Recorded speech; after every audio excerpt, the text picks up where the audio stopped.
pencerahan dari Bapak mengenai BUMN.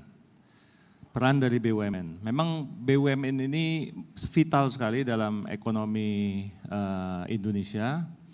Tetapi seperti yang Bapak sampaikan tadi bahwa mereka juga agent of development. Nah, BUMN ini Bapak tadi sudah jelaskan, jadi yang saya ingin tanyakan lebih dalam lagi Pak. Sementara ini BUMN banyak sekali yang in difficult situation. Memang banyak yang menguntungkan tetapi banyak juga yang kesulitan. Nah, kesulitan mereka adalah untuk mendivestasi. Karena kalau mereka divestnya rugi, itu kerugian negara Pak. Jadi mereka akan takut sekali. Jadi dibiarkanlah seperti itu. Sementara itu, jika mereka harus mendivest, itu valuation-nya sudah tinggi sekali karena mereka revalue terus untuk bisa mendapatkan pinjaman. Nah, ini memang sebuah situasi yang cukup sulit. Jika mereka juga dituntut untuk selalu menjadi sumber dana bagi negara ini. Nah, jadi kami ingin mendengar pandangan Bapak mengenai ini bagaimana, karena BUMN itu mudah sekali untuk berinvestasi, untuk mengakuisisi, tetapi untuk divestasi itu akan sulit sekali. Demikian mungkin pertanyaan saya Pak, terima kasih. Terima kasih Pak Harun. Ini kita menjawab ini tidak hanya di teknis hilirnya aja nih Pak Harun. Tapi menurut saya memang ada satu philosophical paradigm yang harus kalau dalam hemat kami harus diubah tentang BUMN itu sendiri Pak. Sehingga cara pandang nomor satu harus dipegang betul. Negara itu tidak berdagang dengan rakyatnya Pak. Yang berbisnis, yang berdagang itu adalah market. Kalau negara itu tidak berdagang dengan rakyatnya. Tapi kalau negara mau berdagang dengan rakyat, negara pasti untungnya berkali-kali lipat.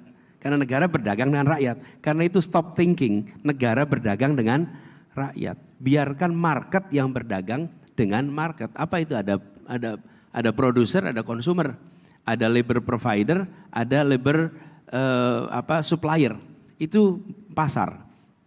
Nah, kami melihat peran BUMN di sini adalah untuk melakukan pembangunan. Jadi kita membagikan Pak, kira-kira ada beberapa kriteria gitu yang kira-kira BUMN itu bisa kerjakan dan mana yang harus dikerjakan oleh swasta. Itu tadi sudah saya sampaikan.